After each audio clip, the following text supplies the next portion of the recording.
the abyss, after the war to end all wars, Brody's grandfather vowed to bow to no man's law but his own. To live and breathe, to live and die, truly free. They built their world brick by brick, house by house, and for generations their legacy endured.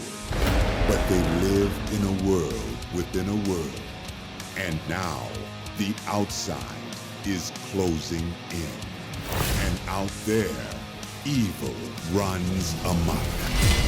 And after all the blood and all the horror, there is just one battle left. Brody says, don't do evil.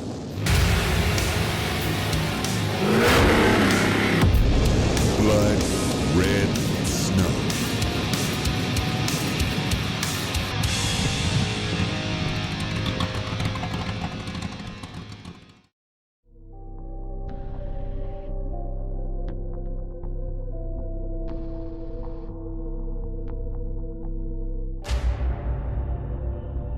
The glory, the spectacle,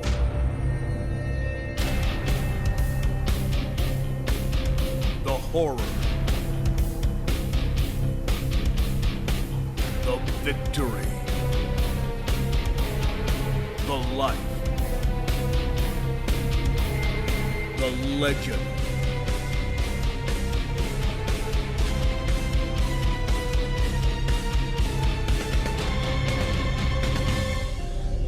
Knievelution, Son of Evil, the Robbie Knievel story. Available on Amazon and Audible.com this fall.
the MADD MAXX. It's kind of an interesting kind of car. It got a little bit of its styling and name because of where it's kind of come from. It has been used in some movies. It's kind of had some rough and tumble lifestyle that's kind of gone around it. Before it got its name, we saw that it had some bashes here and some things there, and just the ambiance of the car kind of brought the name out in it. And as you see the car, it looks very aggressive. It's more of that MADD MAXX style.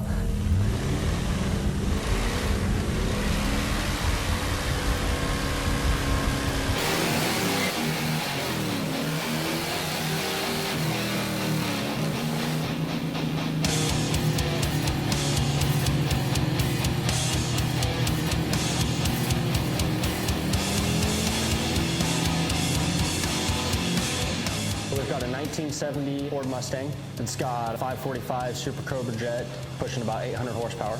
Sitting on 17-inch 454 mag wheels, QA1 race shocks on it, fully adjustable rear four-link with coilovers. Full custom interior, all red stitch, vinyl with a custom carpet kit and a rear seat delete, full roll cage.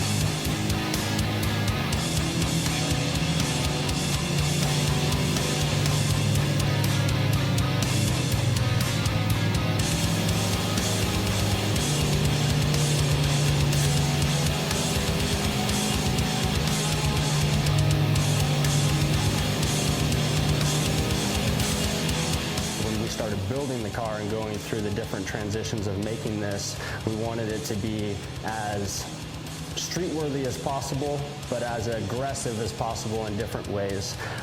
So MADD MAXX, it's full manual steering, manual brakes, carbureted, 800 horsepower, raw, in your face, and so just something that would be, you know, the presence of the name.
All right, let's talk about the motor that's in the MADD MAXX here just a little bit. So 545 Super Cobra Jet started out as the original 427 4-bolt main.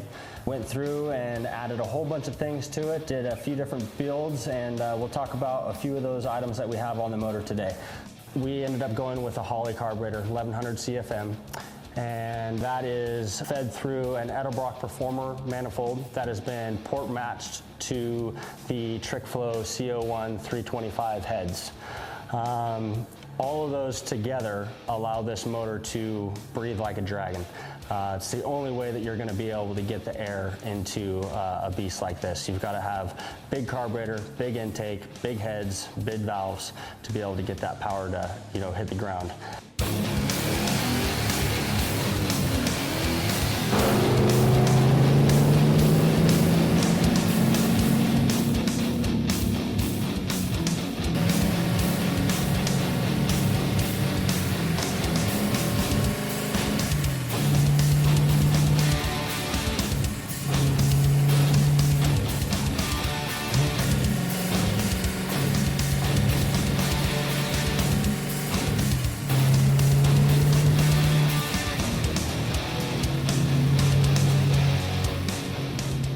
Ignition system, another big part of being able to make good power. We went with MSD Digital 6AL ignition system, a MSD Pro Billet distributor. We ran full custom 8.5 millimeter spark plug wires, MSD Blaster 2 coil, and all that allows us to generate a lot of ignition power to make a good combustion inside of that chamber.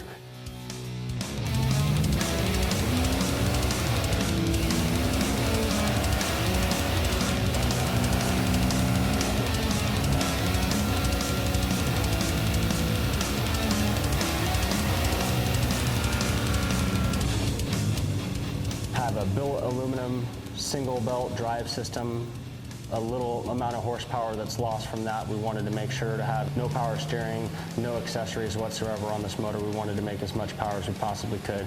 So an alternator, obviously the minimum that you need to make sure that your car is running on the road. You can see some of these hoses and some of the breather system that we have set up. We like to use this vehicle on the racetrack every now and then, and in order to do that you have to have a oil catch system, and so all of our valve covers have been fitted with special breathers that allow all of the tubes to run back into an oil catch breather for any type of racing situation. The radiator that you're using is a Sumitomo, a 4-core aluminum radiator. Really nice radiator. Make sure that we can keep this thing cool. It's a cross-flow radiator, and that means that the fluid passages goes across the core rather from the top to the bottom, and allows for better cooling.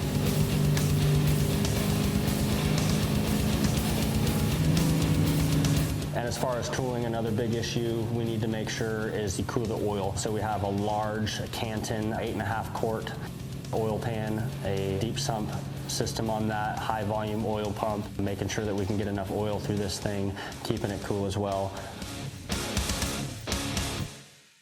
So we're going to talk a little bit about the interior on the MADD MAXX. We did a few different things in here to kind of make this custom for our own little style.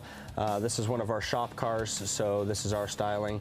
Black on red, vinyl stitch, hook loop, carpet. We did a dash overlay, push to start ignition system, all of our battery kill switches and everything like that for our race setup to be able to have quick access from the driver. Hydraulic turn brake, that makes it to where I can drift and do those real fancy turns in the corners without having the old school foot brake on the side. It's a little bit harder to be able to do that. Using a Wilwood master cylinder, Wilwood brake proportioning valve. Both of those together allow us to be able to stop the vehicle with our foot brake and still be able to use our turn brake.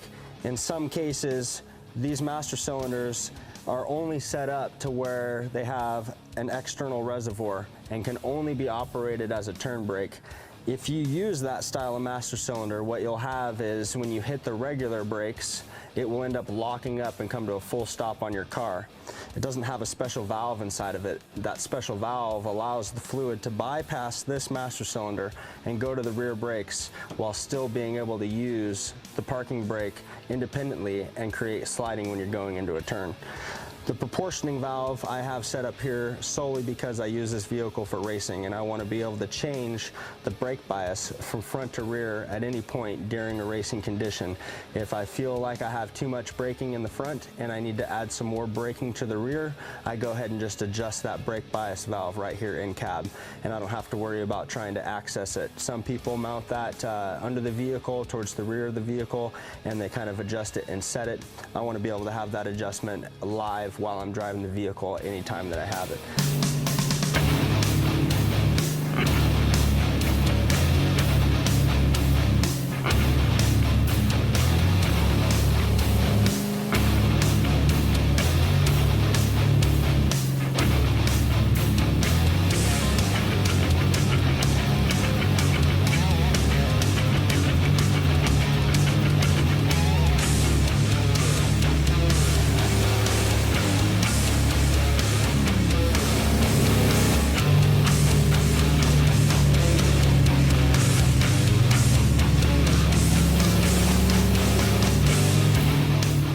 That we're running in this thing is a fully custom setup.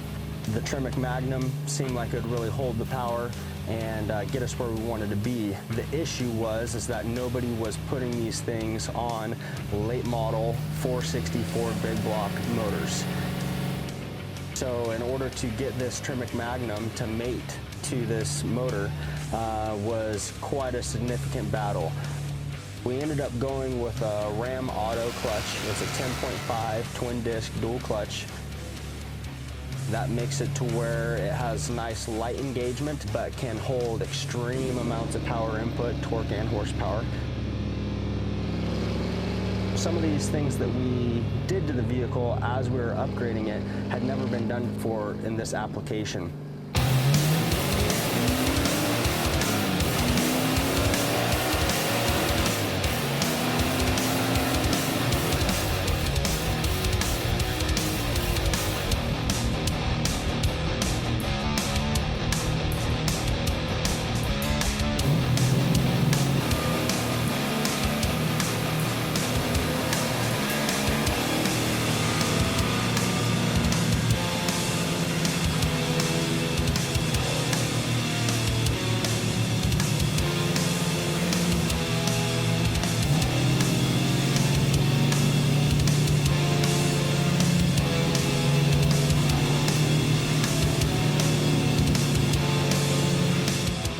The narrow ratio transmission, which gives you a tight first, second, and third gear, so you can really get out of the hole hard. It allows you to be able to keep constant medium to high RPM and still be able to accelerate effectively out of a turn. But 4th, 5th, and 6th are more of a drivable gear, so you can get on the freeway, put it in 4th, 5th, and 6th, you get a nice comfortable cruising drive.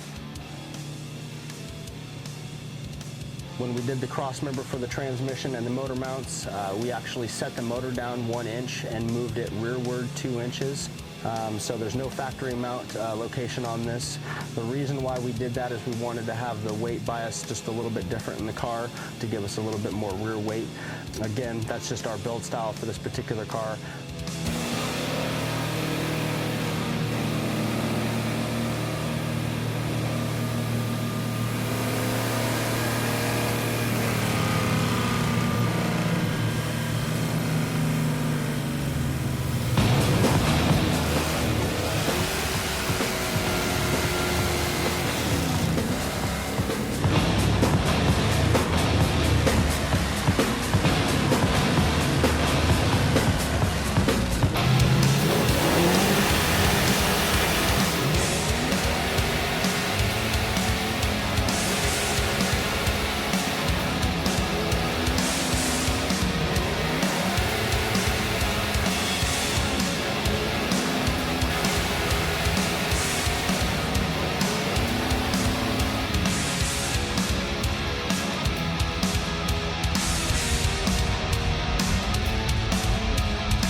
4x4 wheels. These are a 454 mag wheel and a Nitto NTO1. They're a full drag radial. Really helps us stick to the ground. If you run any type of standard street tire, this thing's slipping all over the road. You just can't put the power down. 245, 45 17s in the front, 245, 75 17s in the rear, just a little bit wider, give you a little bit of stagger and some more meat on the ground on the back end. We've currently got the Willwood 6-piston 13-inch front kit on this, drilled and slotted. We're running the EBC OE pads on this, so it's gonna have cold bite when you're just driving around town, and then when you get into the aggressive high-speed turns and things like that, the EBC green pad really operates well at the high temperatures, giving us good braking for our extended turning that we're constantly having up here in the streets with our, canyon mountainous type of ranges. So when we're going around those corners 50, 60 miles an hour, and we need to be able to brake and make sure that we're stopping, Willwood's the way that we go. 6-piston, big brake kits, definitely good for us.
The driving experience of this car is very much so, if you don't drive it, it drives you. This car is extremely aggressive, being that it's full manual steering, full manual brakes, it's a manual transmission. Your hands are moving constantly. If it's not shifting or pulling the e-brake while you're drifting through a corner or steering, you're not doing something right.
Something that will scare you every time you get in it, that's the car to get into.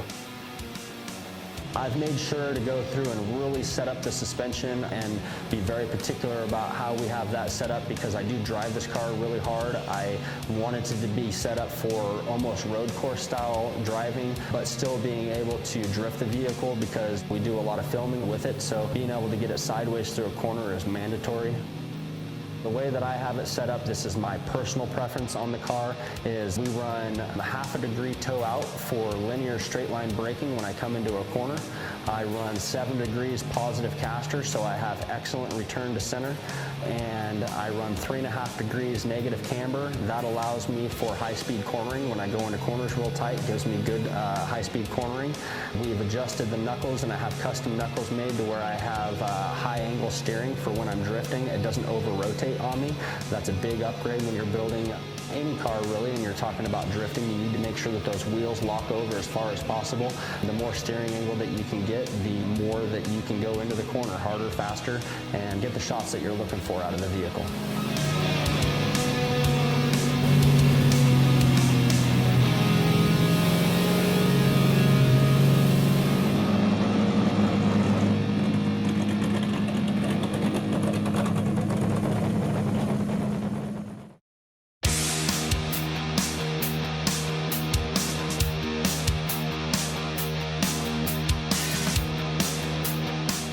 Robbie Knievel came down for us. We were doing a film shoot for a commercial and film that's coming out, Blood Red Snow.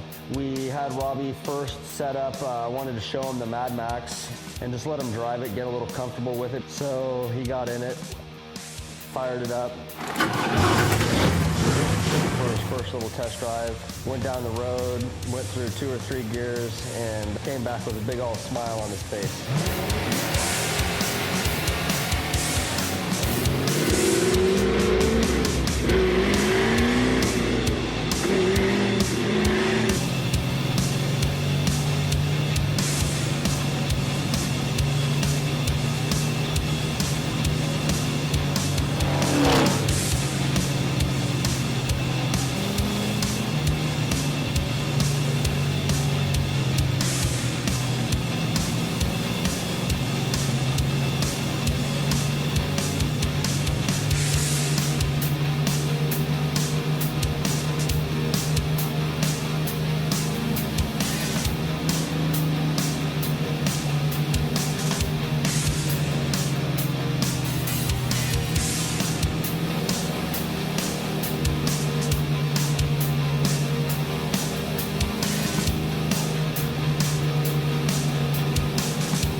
that moment on, he was just grinning from ear to ear the whole time that he went out and drove the car. And so the whole experience of having Robbie down was completely surreal. Having him drive one of our cars and coming back and just being ecstatic with it, being able to put a smile on somebody's face that's stared death down the barrel of the gun. You know, he's jumped over some of the biggest jumps and done some of the craziest things that you've ever seen on live television. And for him to come back and give you that type of response to something that you've built is definitely a good feeling.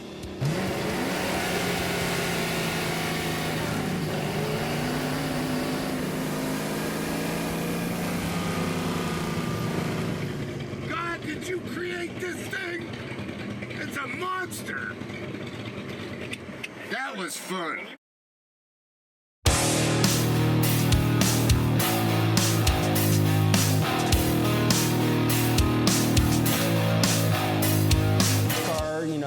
Being in movies and things like that, it kind of stood out to us that in the film industry, it's had a lot of rough usage.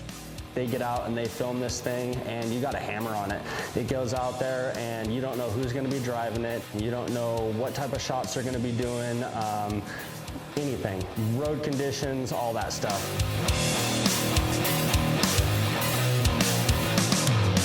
As we would get it back little by little from these different shoots and different things that would happen, we're like, oh man, there's another dent, there's another ding, there's a hole here, there's something there. As just like a quick patch, because the car's always been flat black, it's always kind of had that rough ambiance to it.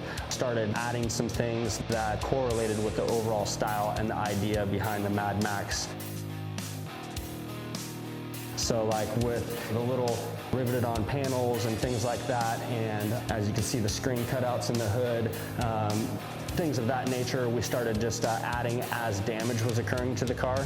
We covered it up and made it look like it was supposed to be there.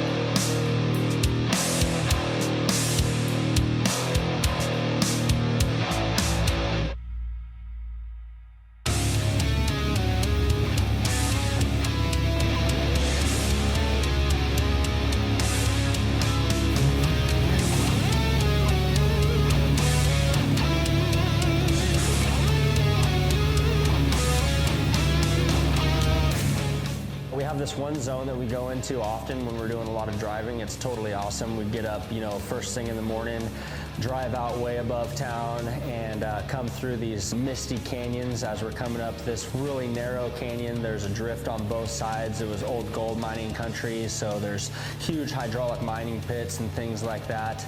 And you come up above the pine trees and there's this oak patch that was in this large, drift section. And all the oaks have been burned out. In 2002, I believe it was the Star Fire, and it came through there and just torched the whole area out. And talk about a really sinister, evil-looking place when you're up there at 5:30 or 6 in the morning. You've got all these burned down, creepy trees hanging over the top of you, and the mist is just rolling over the top of the mountain, coming out and lifting up as it's starting to warm up. And driving through that whole area is definitely an awesome view up there.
the abyss after the war to end all wars. Brody's grandfather vowed to bow to no man's law but his own. To live and breathe, to live and die. Truly free. They built their world brick by brick, house by house, and for generations their legacy endured. But they lived in a world within a world, and now the outside is closing in. And out there, evil runs amok. And after all the blood and all the horror, there is just one battle left. Brody says, don't do evil.